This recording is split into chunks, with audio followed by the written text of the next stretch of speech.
is apropos. Interesting but inconclusive, that's the verdict from potential kingmakers, France's Socialist Party, following talks with Emmanuel Macron. The French president is seeking to end the deadlock prompted by the ousting last week of Michel Barnier. He's been holding talks with various political leaders, excluding the far right and hard left, with the aim of appointing a new prime minister within the next 48 hours. James Vazina has the latest. Without a head of government for almost a week, Emmanuel Macron has embarked on a frantic quest to find unity among the majority of the country's parties. Last Wednesday, Michel Barnier became France's shortest-serving prime minister, lasting just 90 days in the hot seat before MPs voted to oust the Conservative lawmaker over measures that they deemed to be too austere for the year to come. He'd sought to cut the country's deficits from an estimated 6.1% this year to 5%. And now, with no budget set for 2025, the head of the Bank of France is urging lawmakers to take example on other countries in order to lower its public spending, which is one of the highest in the world. Compromise will be key, and the Socialist Party, which is included in the left-wing coalition that holds the most parliamentary seats, is expected to hold the most weight in these talks. We've asked the government to refrain from using the article, allowing it to force through legislation, in exchange for which the opposition parties will refrain from a vote of no confidence. We'd come to hear what compromises the presidential camp would be ready to make, but they're not prepared to make a single concession. Far-right and far-left parties were left out of Tuesday's meeting, with Macron saying that he didn't wish to seek their support. The president of the Assembly's France Unbowed group has called for the president to resign. But with over 2 years left on his mandate, Emmanuel Macron has called the scenario political fiction. To discuss the situation in more depth, we're joined now by Renaud Foucart. He's senior lecturer at the UK-based Lancaster University. Thanks so much for being with us on the programme this evening, Renaud. So party chiefs saying Emmanuel Macron is aiming to appoint a new prime minister within the next 48 hours or so. Now, we did hear a similar kind of optimistic tone coming from the Elysée last week. We were hoping perhaps to have a new prime minister by the weekend for the reopening of Notre Dame. That didn't happen. What are you expecting now? Well, Macron is known for taking his time, but I guess the 48 hours deadline seems to be quite reasonable this time. There doesn't seem to be any major hurdles right now. So the big cleanup is that Macron has decided not to invite the far right anymore.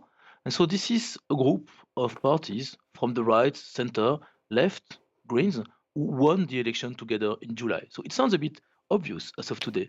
In July, there was a Republican front in the second round of the election to block the far right from getting into power.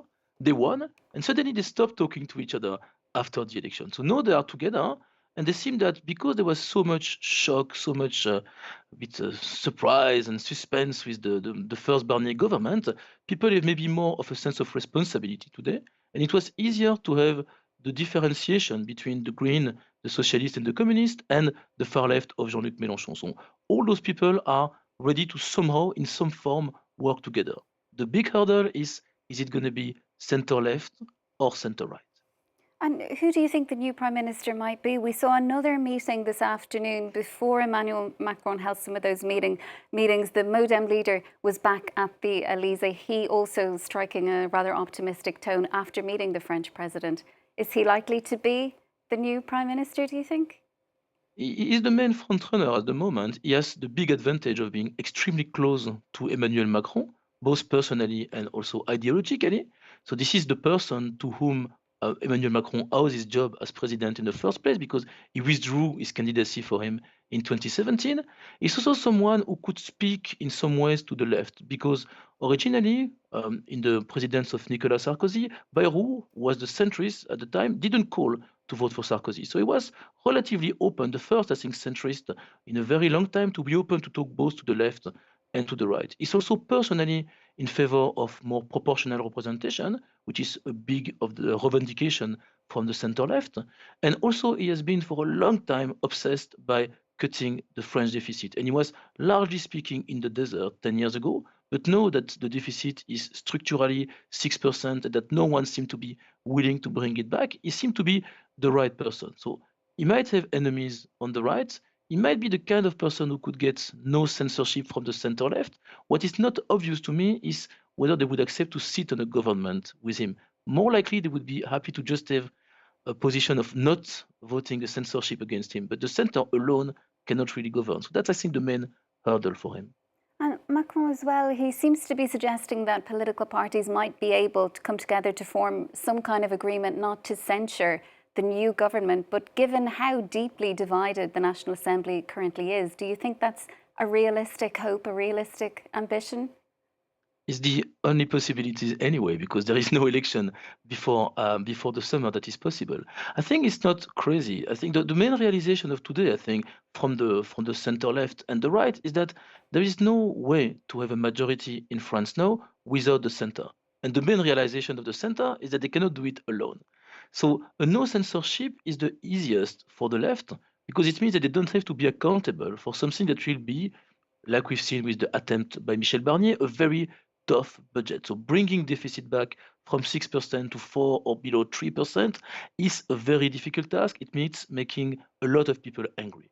So it would be much easier for the left to take the job that was the job of Marine Le Pen until a week ago, which is to be a bit outside of the government and just to ask for a lot of concession. Because then they could say, look, we are the left, we make a difference. When we are on the side but supporting the government, we get a lot of concessions, but we are not accountable for the bad austerity that is coming. Similarly, for the right, I think there is a bit of this temptation.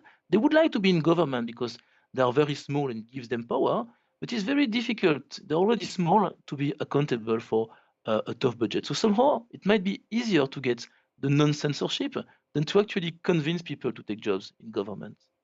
And the far left, though, it's warning against a grand coalition. We saw the Conservatives, the Republicans come out today to express skepticism about the possibility of the left cohabitating, so to speak, with centrists. So each side seems to be putting doubt on the possibility that the others are going to be able to come to any form of agreement. So where does all of this leave Emmanuel Macron?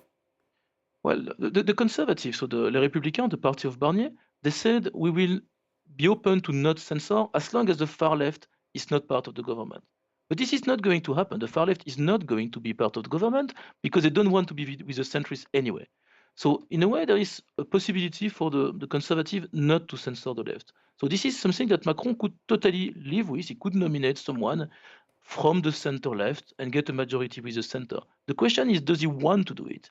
It doesn't seem to be his instinct to give anything to the left that they want. So he could very easily pick Lucie Castet. Lucie Castet was the candidate pushed by the left as a prime minister. He could say, okay, take your responsibility. You are now prime minister, but you need to convince us to accept your deals. So you need to make concessions to the center. I don't think Macron is in that mood. So just what he needs at the moment is to find a centrist that convinces at least some personality, perhaps on an individual basis, from the left to join, so that it doesn't look like a tiny party of the center with a relatively broad range of outsiders, each asking for different concessions. Because in the end, the big job of this government is to bring budget back on track, and it's only possible if there is a sense of responsibility from a sufficiently large number of parties to go back to the voters and say, okay, this is tough, this is a difficult task, but we have to do it. And how much pressure is the French president under here? There is no constitutional deadline to appoint a new prime minister.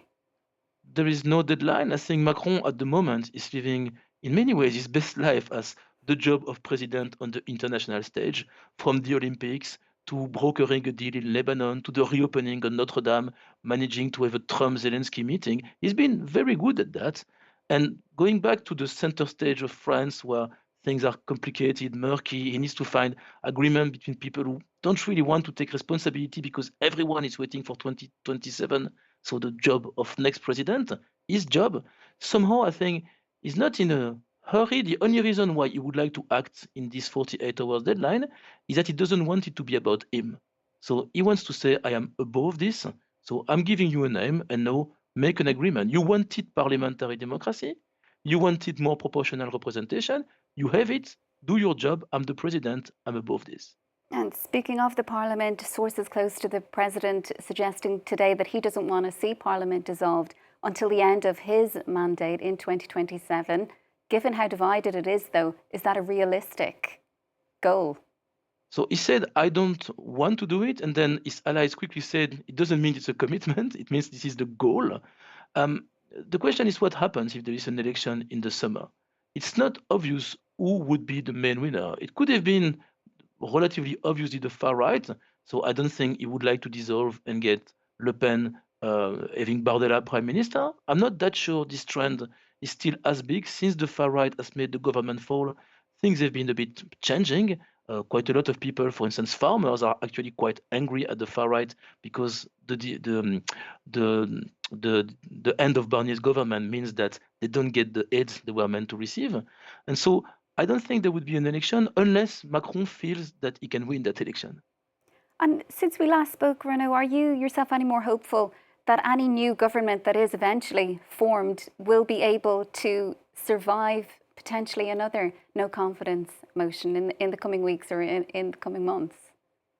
They will most likely survive a no confidence motion if at the beginning there is an agreement on a way to work. And I think this is why the change that Macron made with those meetings today is, I think, a good change.